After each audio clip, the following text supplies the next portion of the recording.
हमारे होते हैं वो सेलिब्रिटी मोड में होते हैं, वो गरीबों को टीचिंग करने के मोड में होते हैं। वो गरीब को 14 घंटे काम कर रहा है, उसको मैं जाके बोलूं बाबा साहब अच्छा वॉल्यूम हाँ वाचला का है, हाँ पेज वाचला का है, it is nonsense. If I am a poor guy, मैं नहीं गया स्कूल में, मैं चाहता हूं कि you make the analysis for me so that tomorrow when I wake up I don't have to put my mind. My life should be so easy that you would tell me what should I do because you are educated. Otherwise वो democracy है कि गरीब अपना सच ढूंढ लेता, गरीब नहीं ढूंढ पाता है। अगर गरीब अपना सच ढूंढ पाता तो दुनिया में हर जगह क्रांति हुई। लेकिन जहां जहां दुनिया में क्रांति हुई है वहां पे हमेशा से एक ऑर्गेनाइज फोर्स रहा हुआ है जिन्होंने गरीबों को समझाया, फिर गरीबों ने आंदोलन किया।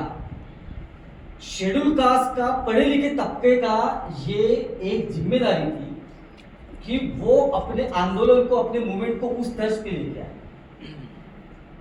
लेकिन शेड्यूल कास्ट का जो विचारवंत खुद को कहता है कि महाराष्ट्र में, वो अपने आप में इतना गुम हो गया कि उसको लगा कि मैं इसको पूछूंगा कि वॉल्यूम मध्ये काय याला आंसर राइट मग मी पूछू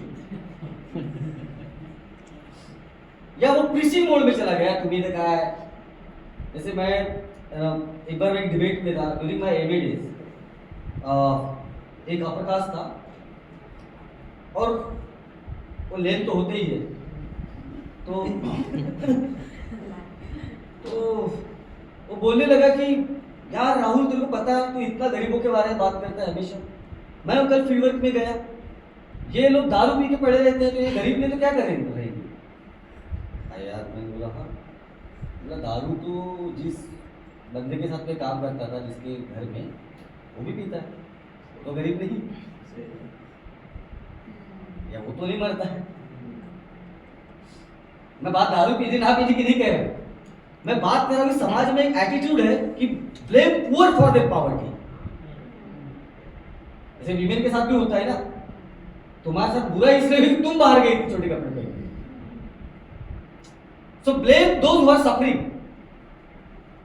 तो शेड्यूल का समाज में वर्ग तैयार हुआ, हे आपले लोक आहेत ना, हे अंधश्रद्धेला मानतात म्हणून यांची ऐसी हालत है। अरे ये उन्होंने बुद्धा को देव बना दिया, अरे इन्होंने बाबा साहब को देव बना दिया। बॉस वो 20 घंटे आज किसी की गाली खा के आ रहा है, उसको एक सहारा चाहिए, अगर वो भगवान नहीं तो भगवान जैसा तो चाहिए। Nobody is interested to read your thick books. Poor are not meant for that. उन छोड़ो कि कभी किसी लेडी को देखना जो आजकल के सोसाइटीज में काम करती है, मोस्टली अपने SC ST OBC समाज से आती है। हमारे यहाँ पे जो हमारी ताई थी वो आदिवासी समाज से। मैं देखता हूँ उसको कि जैसे मैं तो घर से काम करता हूँ या फिर सोसाइटी में कभी वॉक करने जाता हूँ, वो सुबह आती है 6 बजे से। सुबह से वो आती है और वो ऐसे पूरे सोसाइटी में सुबह से लेकर शाम के सुबह से 6 से शाम के 6 तक, और फिर अपना वो शेयरिंग ऑटो पैदल जाके ऐसे पकड़ते जाते। उसका वो एक दर्द है, वो फिजिकल लेबर कर रही है। मुझे डर इस बात का लगता है क्योंकि मैंने अपने आंखों से देखा है उन लोगों को, गरीब लोगों को जिसके घर में वो काम करने जाते हैं। अपने सवाल वो already economically vulnerable.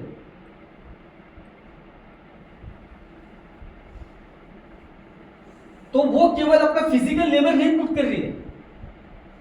Why caste makes you feel very bad about yourself. जैसे अगर आप दुनिया में कहीं जाओगे, जैसे आप अगर फॉरेन में जाओगे तो लोगों के सरनेम भी कारपेंटर रहेंगे, तो यहाँ का बड़ा ही नहीं, यहाँ पे ये क्या कर रहे हैं, ये बामन, ये बड़ा ही है, तो बड़ा ही छोटा हो गया। वहां पर ऐसा नहीं है ना, तो वहां पे काम के साथ, तो जो आप काम कर रहे हैं उसके साथ इंफीरियरिटी नहीं, it's a work life. Caste doesn't work like that. Caste केवल काम को नहीं, वो आपके जहन को ये बताती है कि जो आप जीवित हो, जो कर रहे हो, वो वैलिड नहीं है, वो जीने लायक नहीं है। You are not worthy to live. जब किसी इंसान को, तो फिर जब आपको यह एहसास होता है तो फिर आप धीरे धीरे अपनी पोजीशन को मान लेते हो। एनीवेज, मैं कहने की कोशिश कर रहा हूँ कि वो लेडी जो है वो फिर फिजिकल लेबर नहीं कर रही है, जब फिजिकल लेबर आपकी इधर कर रही है तो साथ ही साथ उसके अंदर एक अनुभव आ रहा है, और वो अनुभव क्या है कि वो इस पूरे पायदान में सबसे छोटी है, सबसे वल्नरेबल है। और जिस या फिर कोई व्यक्ति गटर में उतरता है, हमारे समाज के लोग जब गटर क्लीन करने के उतरते हैं, और जब उस गहरे गटर में उतर के वो गटर क्लीन करता है ताकि आपकी नाली साफ रहे, आपका समाज सो कॉल्ड साफ रहे, तो आपको क्या लगता है क्या जहन में लेके उतरता होगा, उसको क्या फील होता होगा? जैसे when I sit on my table, या जब मैं यूनिवर्सिटी में जब पढ़ा रहा था तो I used to feel about my life good, it's a good feeling ना कि भाई या आपको doctor, it's a good feeling to do what you are doing. But जब जो व्यक्ति गटर में उतर रहा है उसको क्या फीलिंग आती है, क्या अनुभव आता है? देयर इज होपलेसनेस कि इस दुनिया में ऐसा कोई नहीं है, तो फिर वो क्या करेगा? जब जिंदगी में सब कुछ होपलेसनेस है उसके लिए, तो उसको एक सहारा चाहिए, और इंसान ही सहारा नहीं, इंसान, क्योंकि उसको पता है इंसान मेरा प्रॉब्लम दूर नहीं कर सकता है, क्योंकि उसके अगल बगल के भी इंसान दूर नहीं करते, तो उसको इंसान से बियॉन्ड कोई चाहिए। इसीलिए बुद्धा भी व्हेन वी, बहुत लोग कहते हैं नहीं बुद्धावन मानुसच होते, तो मानुसच होते, but Buddha was Buddha, you are not Buddha, just shut up, Buddha was Buddha, right? I mean there is a distance between Buddha and me, there is a distance, तो वही नहीं, अरे बुद्धा पर मानुस है, तू पर बुद्धा बनू सकता, ऐसा काही नाही, it's difficult to become Buddha, and that's why he is Buddha, and that is why there are few Buddhas. वो कहने के लिए आसान है, just to make yourself think good, मैं भी बुद्धा बन सकता हूं, नहीं बन सकता भाई, मुझे पता है, there is a journey, what Buddha teaches most importantly is sacrifice, right? And that is difficult anyway। मैं कहने की कोशिश कर रहा हूँ कि जब इतना बड़ा समाज हमारा जो गरीब है, जो बिलो पॉवर्टी में रहता है, इतना बड़ा समाज जो लैंडलेस लेबरर है, इतना बड़ा तबका, उसको हमारे समाज के पढ़े लिखे हुए लोगों ने कहा कि तुम्हारे गरीबी के कारण तुम ही हो, तुम दारू पीते हो इसलिए तुम गरीब हो, तुमने बुद्धा को भगवान बनाया इसलिए गरीब हो, तुम गरीब हो। This is not intellectual, this is not the intellectualism. ये ना वैज्ञानिक है, ना ये विद्वान का सोच हो सकता है। बाबा साहब इसलिए विद्वान थे बिकॉज बाबा साहब से वेरी क्लियरली कि तुमको बुद्धिज्म को केवल वे ऑफ लाइफ नहीं देखना है। जो लोग कहते हैं ना Buddhism is way of life, it's a traditional view. Baba Saheb said no, it's wrong. Baba Saheb said Buddhism is a religion. Buddhism ये धर्म की तरह ट्रीट होना चाहिए। और क्यों? जब धर्म की बात आती है तब रिचुअल्स आते हैं, तब यकीन आता है, बिलीफ आता है, और बिलीफ बहुत इंपॉर्टेंट है। ये बाबा साहब क्यों कह रहे हैं? क्योंकि बाबा साहब एंथ्रोपोलॉजी स्टूडेंट थे, तब एथनोलॉजी कहा जाता था उसे। और बाबा साहब ने जब हमारे बारे में स्टडी की, और दुनिया में जो भी एंथ्रोपोलॉजी स्टूडेंट हो गए, अगर आप एंथ्रोपोलॉजी पढ़ते हो, आई वाज एंथ्रोपोलॉजी स्टूडेंट, तो जब हम एंथ्रोपोलॉजी की बात करते हैं तो एंथ्रोपोलॉजी हमको ये बताती है कि दुनिया में जब जब किसी एक समूह ने दूसरे समूह पे आक्रमण किया, तो वो उसकी महिलाएं, उसकी संपत्ति ये लेता था, और महिलाओं को भी कैप्चर करता था, क्योंकि उस क्लैन का उसके बाद में कोई प्रोड्यूस ना हो, खत्म हो जाए क्लैन। और एक चीज करता था, उस क्लैन का कल्चर खत्म करता था, क्योंकि हो सकता है चेयर जिंदा ना रहे, लेकिन इस चेयर पर बैठा हुआ जो थॉट किसी ने पैदा किया होगा, हो सकता है वो ट्रैवल करेगा। जैसे अगर मैं मार्क्स के बारे में कहूँ, कार्ल मार्क्स, तो कार्ल मार्क्स की आप तस्वीर देखेंगे उनकी डेथ की, वो ऐसे लिखते लिखते ऐसे वो मर, यानी उनका डेथ हो गया। वो चेयर, वो टेबल खत्म हो गया, लेकिन वहां से जो आइडिया निकला वो रशिया में जाके रेवोल्यूशन बना, जो दुनिया में अलग अलग जगह, तो thoughts travels, may not your body, जो बॉडी भी हो सकता है ट्रैवल ना करे। तो इसीलिए जब एक क्लैन दूसरे क्लैन को हमला करता है तो उसके कल्चर को भी खत्म करता है। और जब हमारे ऊपर एक तरीके से इन्वेड किया गया अकॉर्डिंग टू बाबा साहब, तो केवल हमें मारा पिटा नहीं गया, हमारे संस्कृति को भी खत्म किया गया। और कोई भी वर्ग है वो सामूहिक संस्कृति में रहता है ना। कल जाके तुमको ये जैसे what is and why it is important, सामूहिक संस्कृति की इंपॉर्टेंट है जीने के लिए। अगर मैं आपको एक सिंपल एग्जांपल दूं, जो मैं अपने स्टूडेंट को भी दे रहा था, आप जा रहे हो, आपके आगे से कोई आ रहा है जिसको आप रोज हाई कह रहे हो, जय भीम कह रहे हो, वो भी जय भीम कह रहा है। एक दिन ऐसा हुआ अचानक से आपने जय भीम कहा, उसको देखा लेकिन जय भीम नहीं कहा, आप विल फील समथिंग अनईजी, क्या होगा? आप उसने कुछ नहीं किया आपको, he or she simply did not reply, but you will feel bad from inside. Why? Because something that exists in you, the routine, the belief, वो culture, वहाँ पे एक ब्रेक लग गया suddenly, and when there is a break you feel anxious.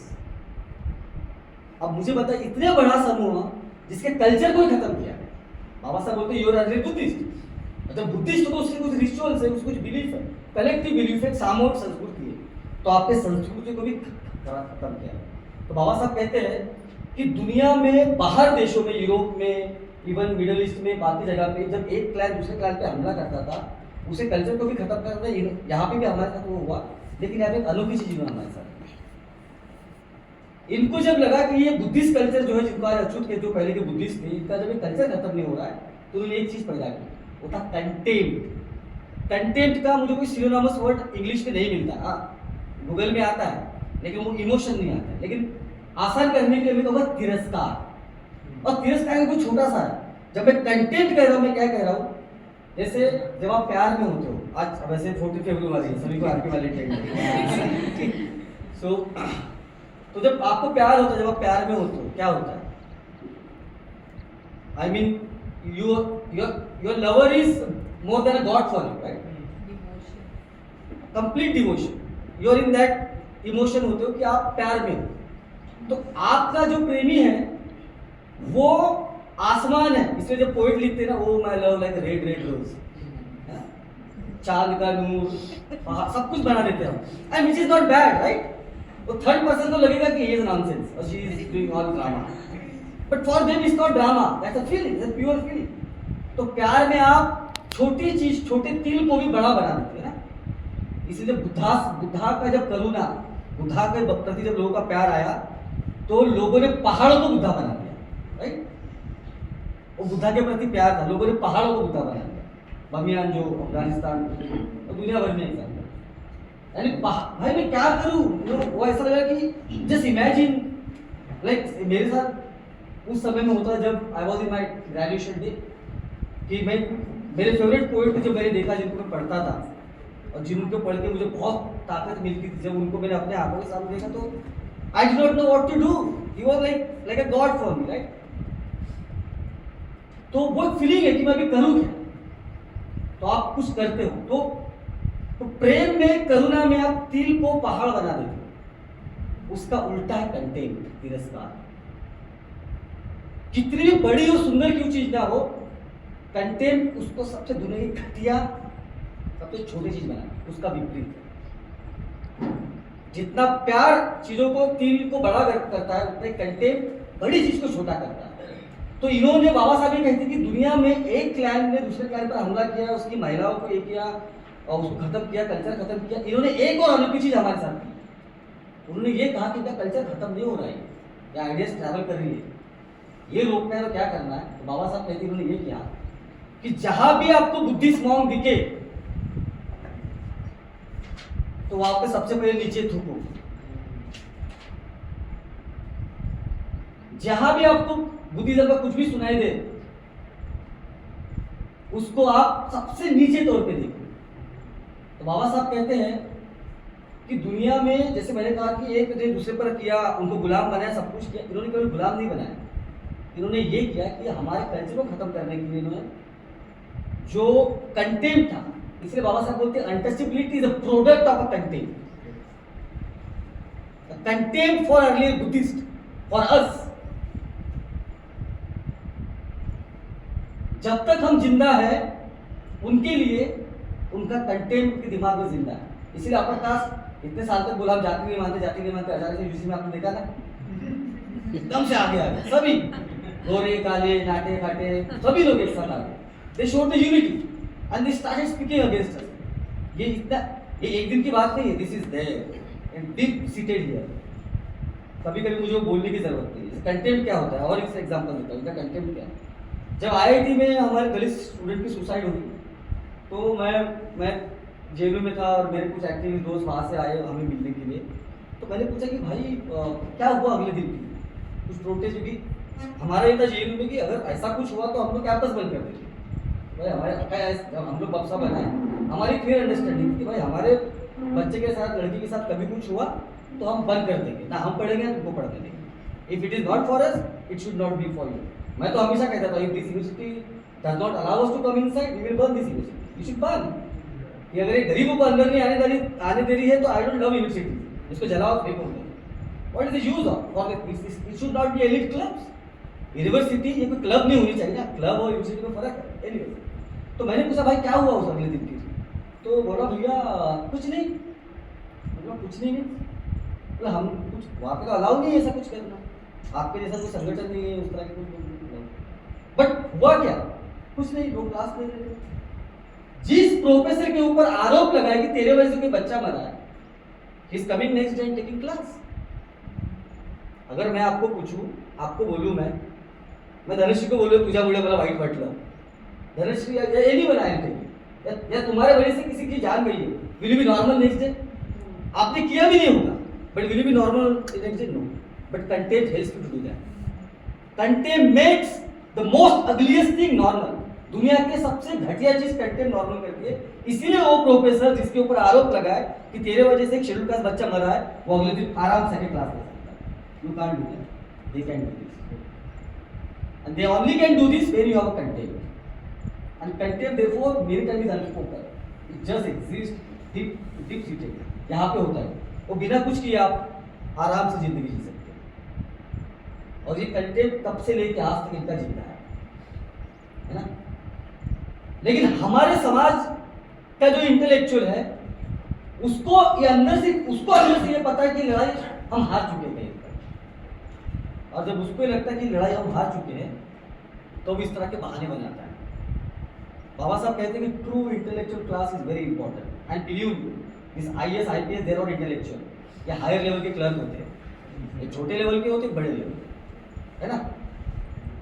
IAS IPS ये intellectuals नहीं होते, bureaucrats are not intellectual, right. Have you heard about Max Weber, जिसने ब्यूरोक्रेसी को स्टडी किया? वो कहता है कि ये लोग रूटीन को प्रोड्यूस करते हैं, ऑर्डर को प्रोड्यूस करते हैं। ग्रामशी का नाम सुना है आपने कभी? उसकी प्रिजन नोट्स कहाँ पे लिखी थी उन्होंने? प्रिजन नोट्स ही नाम है, जेल में लिखी थी। मैं नहीं कह रहा इंटेलेक्चुअल जेल में पैदा होते हैं, कहीं भी हो सकते हैं, लेकिन मैं ये कह सकता हूँ कि ब्यूरोक्रेट्स इंटेलेक्चुअल नहीं है।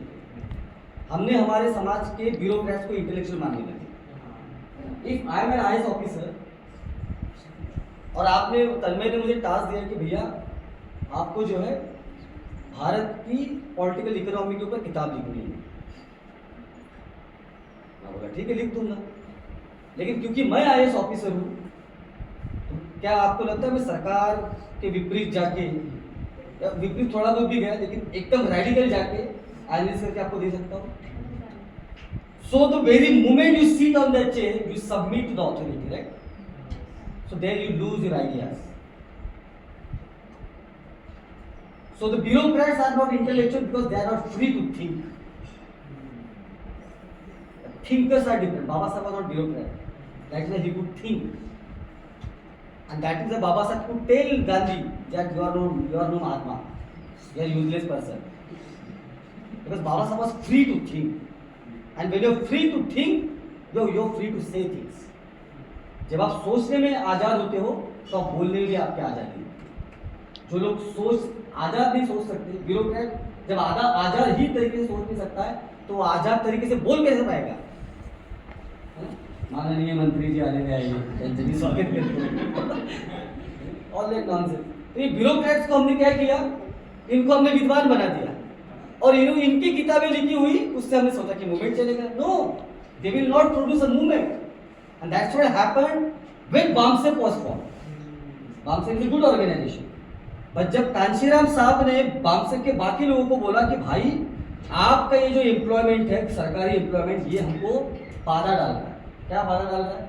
आप पैसे तो दे रहे हो, आप टाइम भी थोड़ा बहुत दे रहे हो, लेकिन क्योंकि आप सरकारी एम्प्लॉय हो आप सड़क पे नहीं आ सकते। इसलिए he departed from there. He left and he formed Dalit social संघर्ष संघ, जिसको डीएस बोलते हैं, जो आंदोलन करेगा। अब बाम से क्या कह रहा था कि हम लोग थिंक टैंक है, तुम नहीं हो भाई। द आईएएस ऑफिसर जो काम कर रहा है, एक संगठन का पदाधिकारी भी हो, थिंक नहीं कर सकता है, वो पैसे दे सकता है। As I said, if you are under this chair, आप नहीं सोच पाओगे फ्री ना। तो हमारे पास एक इंटेलेक्चुअल क्लास तैयार ही नहीं कि जो फ्री, यू नो व्हाट हैप, मैं बोल तो नहीं कर रहा आप लोगों को, नहीं। मजा आ रहा है। 90s में ये हुआ, आपको पता है अमेरिका में स्लेवरी थी, अफ्रीकन लोगों को वहाँ से निकाल के मजदूर स्लेव चेन मार के उनको मजदूरी कर। दो चीज़ें उसके बारे में बताऊँ। पहले ये कि उन्होंने बोला कि तुम गुलाम लोग इस यहाँ पे काम करोगे, सब कुछ करोगे, उनके साथ इनको जो करना था करते थे। ये लोग बोलते थे कि तुम लोग बच्चे पैदा कर सकते हो, पता है, लेकिन परिवार नहीं बना सकते। जैसे कि आप बच्चे पैदा कर सकते हो लेकिन परिवार नहीं बना सकते। आपको क्यों लगता है ऐसा कहा होगा उन्होंने?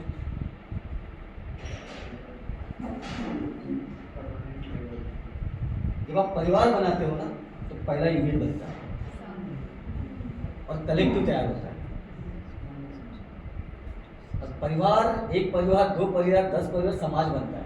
और जो समाज बनता है उसमें अपने विचार होते हैं और आपके खिलाफ कल खड़ा हो सकता है। वो परिवार नहीं बनती और वो उसके परिणाम आज भी ब्लैक कम्युनिटी में है। ब्लैक कम्युनिटी इन यूएस, क्योंकि ब्लैक आदमी को ये कहा गया कि भाई तू कहाँ पे भी मुंह मार सकता है लेकिन परिवार नहीं बना सकता। Now that become the part of culture so ingrain that black man typically is been said that he is not loyal with one woman. Therefore there is more fatherless families. It's mostly so हाँ, if you read about motherhood among black women in US, अगर आप motherhood के बारे में पढ़ते तो आपको पता चलेगा कि आपका मदरहुड कैसा है कि वहां पे औरतों को पता है, जहन में है कि ये काला आदमी जो है मेरा टिकेगा नहीं ज्यादा, तो वो ये करती है कि वो बच्चे तभी पैदा कर लीजिए जब उसकी माँ भी जिंदा है, ताकि उसकी माँ और बच्चों को साथ में पाल सके और ये बच्चा औरतों से सहारा बने। And there is a collective motherhood, क्योंकि वो सबको पता है कि हमारी स्थिति तो कलेक्टिव एंड सामूहिक मदरहुड होता है, खास करके जिसको क्या कहा जाता है वहां पे, what do they call, neighbourhood, right? They call वहां के जो स्लम या कहेंगे नेबरहुड, जो खास करके नेबरहुड में रहते हैं। तो हमारे साथ भी ये किया गया। एक परिवार बनने के लिए अगर मैं टिपिकल सेंस से कहूँ, बहुत ही ट्रेडिशनल वे से कहूँ, एक आदमी एक औरत चाहिए जो एक दूसरे के साथ रहे। और एक आदमी, एक पेट्रियार्कल सोसाइटी में उसके जीने का महत्व, आदमी होने का महत्व तभी है जब उसमें एटलीस्ट इतनी ताकत है कि वो अपने वाइफ को प्रोटेक्ट कर सके, राइट? कास्ट ने हमारे साथ क्या किया पता है? हमारे आदमियों से सबसे पहले एक चीज छीनी, जिसको लोग आजकल मस्कुलिनिटी कहते हैं ना, पॉलिटिकल करेक्टनेस जिसको, दलित आदमी से सबसे पहली चीज पता क्या छीनी गई? उसकी masculinity. That you are so vulnerable that you cannot protect your wife, you cannot protect your sister, you cannot protect your landless labour का क्या होता है? जो ये प्रथा थी बिहार में कि छोटी जाति की औरत जो शादी होगी तो पहला रात जो है वो जमींदार के साथ होता है ना। That was not simply about that his obscenity, केवल उसकी दिमागी गंदगी नहीं थी, ये समाज का दर्पण था कि तुम देखो कि साले तुम, सॉरी फॉर द वर्ड, कि तुम्हारी इतनी भी औकात नहीं है कि तुम अपने वाइफ को भी सेव करो। ये फीलिंग किसी आदमी के अंदर आना, आदमी लोग बैठे हुए हैं, ये फीलिंग आपके अंदर आना कि आप इतने कमजोर हो कि आप अपने घर के किसी और को बचा नहीं सकते, कितनी बुरी फीलिंग होती है। मैं आदमी के पर्सपेक्टिव से बोल रहा हूँ आज, कितनी बुरी फीलिंग हो सकती है जो आप ब्रेक डाउन करते हैं। It's a break down of your mental. तो हमारा मेंटल स्टेट ब्रेक किया गया कास्ट में इस तरीके से। तो ये मूवमेंट की बहुत बारीक बारीक चीज है जो हम सीधा कहीं और से कुछ चीजें ले लेते हैं, अपने समाज को ना समझते हुए, कास्ट को ना समझते हुए, और एज इट इज ये कर रहे हैं। जिस तरीके से वहां पर उन्हें फैमिली नहीं बननी थी, यहाँ पे अगर फैमिली बनी भी तो फैमिली को कोई फंक्शन नहीं होने दिया। और वो आज भी हमारे गरीब इलाकों में दिखता है, झोपड़पट्टी में दिखता है। फैमिली फंक्शन नहीं है। सबसे ज़्यादा आज की तारीख पे पता नहीं there is a concrete data, but as far as I travel in Bihar, in Orissa, in Jharkhand, in some part of south, in Maharashtra, mostly among poor, I have seen the most widowhood exists among tribes and scheduled caste. Most widowhood. Our women are abandoned. कोई बोलते, I hope बहुत लोगों को बहुत लोग feminist हो गए, ideology मानते हैं, लेकिन मैं कभी कभी एज अ पोएट की तरह सोचता हूँ, एज अ लवर की तरह सोचता हूँ कि एक पार्टनर को क्या चाहिए होता है। Again it's Valentine day, right. मेरी वाइफ भी फेमिनिस्ट है, लेकिन उसको वैलेंटाइन डे पर अगर मैं मैसेज ना करूँ तो she feel bad. That romantic love that she needs from me, right, and it is very good, it is very nice, right. Can you imagine कि हमारी औरतें शादी कर रही है और कुछ साल बाद उसका पति मर जाए, कोई दारू से मर रहा है, कोई बंडल से मर रहा है, कोई गटर में मर रहा है, एंड दे आर विडो, या कोई इससे मर रहा है क्योंकि हेल्थ के लिए पैसा ही नहीं, and they are remain like this.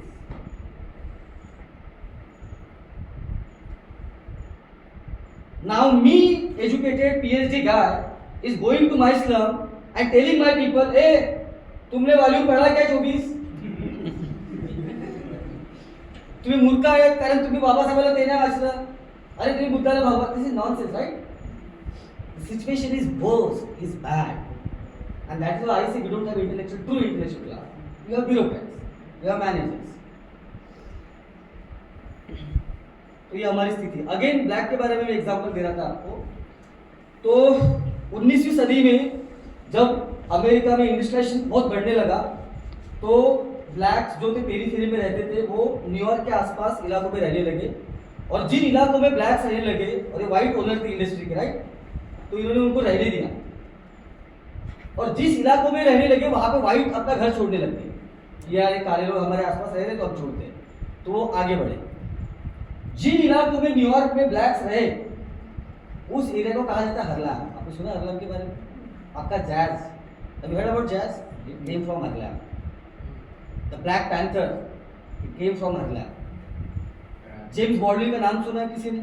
बहुत बड़े लेखक दुनिया के। तो लेखक, writer, poet, your rap, Tupac mother was a Black Panther. ये सभी कुछ एक इलाके में हो रहा है, पता है क्यों? उनका कल्चर, उनका और व्हाइट लोग कॉपी कर रहे। ओ मैन, हिप हॉप, वो कुछ 90s में Tupac is spreading, hip hop is spreading, their cloth, jeans पता है जीन्स क्या है? जीन्स ये मजदूरों का कपड़ा है, पता है ना, क्योंकि फटता नहीं जल्दी, कंस्ट्रक्शन साइट पे काम करने का, and they mostly blacks who used to work at construction site then, that become the fashion symbol. उन्होंने फैशन क्रिएट किया, उन्होंने मैगजीन बनाए, उन्होंने टीवी शोज बनाए, and they became different community. You know वे सब क्यों कर पाए? ये पता है सब क्यों कर पाए? क्योंकि दोबारा से वो इकट्ठा रहने लगे, दोबारा से दे गॉट सम मटेरियल जहाँ से कुछ चीजें प्रोड्यूस कर सकते। तो उन्होंने कल्चर, सॉन्ग्स, और यहाँ तक उन्होंने मूवमेंट पैदा की जो मूवमेंट थी ब्लैक पैंथर। और ब्लैक पैंथर का क्या कहना था? आई फॉर आई, तुम हमारा एक मारोगे, हम तुम्हारे दो मारोगे। ब्लैक पैंथर आइडिया वाज कि भाई वायलेंस बहुत हो गया, अभी बहुत कर लिया तुमने, तुम हमारा एक मारोगे, हम तुम। तो व्हाइट को डर लगने लग गया, अरे भाई, जैसे मैं हमेशा कहता हूँ ना कि मैं मेरी बीवी को रोज मार रहा हूँ, और रोज मार खा रही है, खाली गाली दे रही है, हमें पता है ये मैक्सिमम गाली देगी और फिर चुप बैठ जाएगी घंटे बाद, और मेरा रूटीन है रोज का, जिंदगी चल रही है, लेकिन पता है रूटीन का ब्रेक होता है जब वो उठ के मुझे भी काम की जगह, then the routine breaks. So what is the idea? हमसे केवल हमारी इंसानियत नहीं छीनी गई, हमसे ये भी कहा गया कि you can not be evil, you can not be angry, but being angry, being evil is a human, is equal to human, right? Being angry, being evil is equal to human. तो बाबा साहब ये कहते हैं कि तुम जैसे black लोगों ने ये दोबारा से because they came together, they started having families, they developed culture, everything they developed, writers, intellectual and so on, और उसके बाद में they developed a powerful movement. In the place like US, जहां पे व्हाइट हेजेमनी की तूती बोलती है, वहां पे उनके लोग मरे भी, और ये सब करके उन्होंने अपनी स्थिति को बाकी ऑपरेस कम्युनिटी से फिर भी बेटर बनाया। आई मस्ट, मैं नहीं कहूंगा कि वो बहुत बेटर है, लेकिन फिर भी बेटर बनाया, एक आवाज है वो। तो हम ये नहीं कर पाए, हम कॉपी कर रहे हैं। Our Dalit feminism is copied by black feminism, our Dalit panther is copied by the Black Panther. Not bad to copy, but okay. But I'm saying what we have done, what our intellectuals have. Tell me one idea except Baba Saheb, जो आप सोच सकते हो आज की तारीख में जिन्होंने ओरिजिनल आइडियाज दी। नहीं दी क्योंकि हमने समाज के ब्यूरोक्रेट्स को इंटेलेक्चुअल माना, जो समर वेकेशन प्लान कर रहे हैं अपनी फैमिली के साथ। They are not intellectual. तो पहली बात एसआरसी आजकल के लोगों को पता होना चाहिए, when you meet bureaucrats, meet like this, don't meet like this, okay? They are losers, break that type. तो हमेशा because they are same people, वो अगर कोई गटर क्लीन कर रहे हैं उसको नीचे तरह से देखते हैं लोग, मैंने कहा उसको करना चाहिए, लेकिन वो भी इतना इंपॉर्टेंट इसलिए जितना एक आईएएस ऑफिसर मेरे लिए। तो ये जो न्यू फ्यूडलिज्म है जो ब्यूरोक्रेसी से आता है समाज के हमारे अंदर है, सबसे पहले वो ब्रेक करना बहुत जरूरी है। तब जब समाज में नए विचार पैदा होंगे, तो नए समाज में इंटेलेक्चुअल्स पैदा होंगे, कवि पैदा होंगे, लेखक पैदा होंगे, सैक्रिफाइस करने के लोग तैयार होंगे। क्योंकि जब विचारों में सैक्रिफाइस नहीं है तो केवल सैक्रिफाइस बोलने से कुछ नहीं होगा, विचारों में सैक्रिफाइस आना चाहिए। मैं इस पॉइंट पर पता है क्यों आया, या आपको मैंने तामझाम क्यों बताया, आपको इसलिए बताया, ये जो एसआरसी आजकल की मूवमेंट की जो हम बात कर रहे हैं ना, यहाँ पे ये मूवमेंट तभी बढ़ेगा जब हम में से कुछ लोग सैक्रिफाइस करने लगेंगे।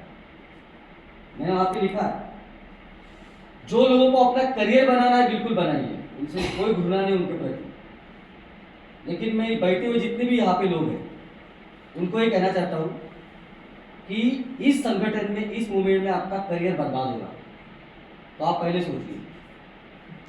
हम आपका करियर नहीं बना सकते, हाँ आपका करियर बर्बाद कर दिए, लेकिन आपके बर्बाद करियर से समाज बन सकता है। अगर वो सैक्रिफाइस करने के लिए कोई तैयार है, मैं तैयार हूँ, दीपाली तो फिर संगठन से जुड़िए। अगर आप करियर इससे बनाना चाहते हो तो नहीं, जो बनाना चाहते बना लो, कोई दिक्कत नहीं। अपने किसी बच्चे को कभी कोई लेटर लगता है खुले आम लेके जाओ, 6 महीना काम किया 12 महीने लिखो, कोई प्रॉब्लम नहीं, जितना हेल्प हो सकता है एसआरसी का उतना करो। लेकिन मैं उन लोगों से बात करना चाह रहा हूँ जो लोग सच में, जिनके जहन में थोड़ी बहुत भी बात होगी कि यार समाज का क्या होगा, मैं उन लोगों से कम्युनिकेट करना चाहता हूँ। अगर आप सैक्रिफाइस करने के लिए तैयार हैं करियर का, तो आप इसे जरूर ढूंढिए, और नहीं अगर करना चाहते हो तो do what you are doing.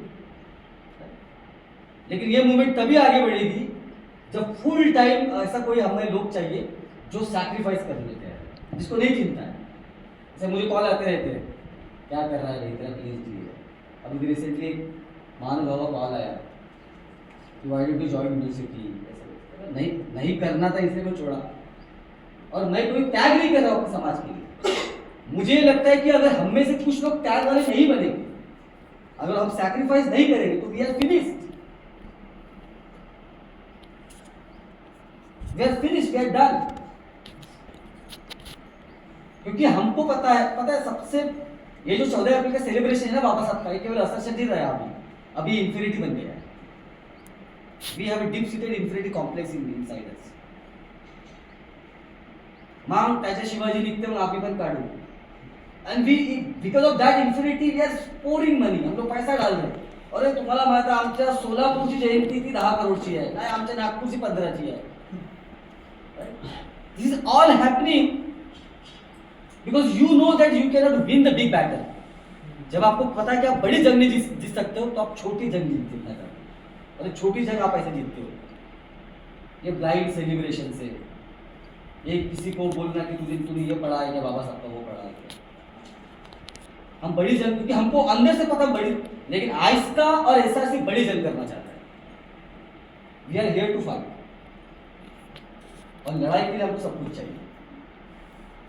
पैसा भी चाहिए और असला भी चाहिए जब जरूरत पड़े, क्योंकि हम हमारे समाज को सरकार के भरोसे नहीं छोड़। मैं तो क्लियर कहता हूँ और मैं पुलिस के सामने भी कहता हूँ कि अगर इस देश का प्रशासन, पुलिस, गवर्नमेंट, जुडिशरी हमारे समाज के लोगों को प्रोटेक्ट नहीं कर सकती है, हमारा बच्चा केवल रिंगटोन रखने से अगर उसके पेट में चाकू मारा जाए, हमारी औरत क्योंकि वो अच्छी साड़ी पहन के गांव में उसको जलील किया जाए, इतने वर्ष अगर हो रहा है और सरकार और ये पुलिस प्रशासन इतने सालों से, 70 साल से, और हमें प्रोटेक्ट नहीं कर पा रहा है, तो हमें पैसा भी चाहिए और असला भी चाहिए और हम मारेंगे उनको जो हम हमारे ऊपर, यह हमारा क्लियर एजेंडा है। जो ब्लैक पैंथर नहीं किया हम भी करेंगे, मेरा ही क्लियर एजेंडा है। I don't believe in non violence. Baba Saheb said there is a difference between the non violence and the meekness. बुजदिली और अहिंसा में फर्क होता है, बाबा साहब का कहना है। और बाबा साहब बुद्धा को कोट करते हैं धम्म पद से। बाबा साहब कहते हैं कि बाबा साहब को सवाल पूछा गया, यार आपका ये जो ये है समता सैनिक दल, ये तो बहुत वायलेंट है, उस समय के टाइम्स ने पूछा। तो बाबा साहब ने पूछा, अच्छा वायलेंट है ये लोग, कैसे वायलेंट है? बाबा साहब ने बोला अपने जवाब में कि मैं I differ between the meekness and the non violence. Meekness बुजदिली है, वो हमारे समाज के लिए वैल्यू बन चुकी है आज की तारीख में। बाबा साहब ने कहा बुजदिली आपकी वैल्यू नहीं बन सकती है, और इसलिए बाबा साहब ने समता सैनिक दल बनाया। इसलिए समता सैनिक दल का संविधान पढ़ा है आपने, it's a military constitution and not just कि आदमी ही ऐसा ये प्रोटेक्ट, और सभी male female all sexuality all gender from our community are there, वो एक साथ आके हमको खुद को प्रोटो। तो आज तक ये भूमिका, लेकिन ये शुरुआत है कि समाज को प्रोटेक्ट करना, समाज को खड़ा करना, समाज के लिए खड़ा होना, इसके लिए हमको सैक्रिफाइस करने वाले लोग चाहिए। अगर मैं सीधी लैंग्वेज में बोलूँ, ये जो नीला गुलाल हमने चेहरे पे लगाया ना अपने, इसको नीला गुलाल को हटाना पड़ेगा और देखना पड़ेगा क्या होगा। ये जब तक ये नीला गुलाल रहेगा ना आंखों के सामने, तो नहीं समझेगा। और कोई लड़ाई बिना सैक्रिफाइस से नहीं जी जाती। बाबा साहब को हम इसलिए मानते हैं, उन्होंने सैक्रिफाइस किया। हम काशीराम साहब को इसलिए मानते हैं, उन्होंने सैक्रिफाइस किया। तो कुछ सैक्रिफाइस तो करने वाले लोग हमें चाहिए। जैसे मैंने कहा बलि, इससे बैड वर्ड, लेकिन बलि देनी पड़ेगी आपके करियर पे। आप जो तैयार है तो ये मूवमेंट चलेगा। अगर आप सैक्रिफाइस करने के लिए तैयार नहीं हो, ऑन द वन साइड आपको लग रहा है कि आपका करियर भी चलेगा, हाँ, लेकिन एक बात हम करेंगे, हम आइस्का एसआरसी के अंदर जो भी हमारे फुल टाइमर है, उनके लिए छत और उनके लिए रोटी, इसका बंदोबस्त हमारा संगठन करेगा, ताकि हमारा कार्यकर्ता, हमारा जो फुल टाइमर है वो भूखा ना मरे। हम ज़्यादा कुछ नहीं दे सकते हम, लेकिन ये देंगे। तो अभी मैं आता हूँ अपने लास्ट पॉइंट पे। What is the time now? 12:30 we have time, right? Lunch कितने बजे बोला इन्होंने? क्योंकि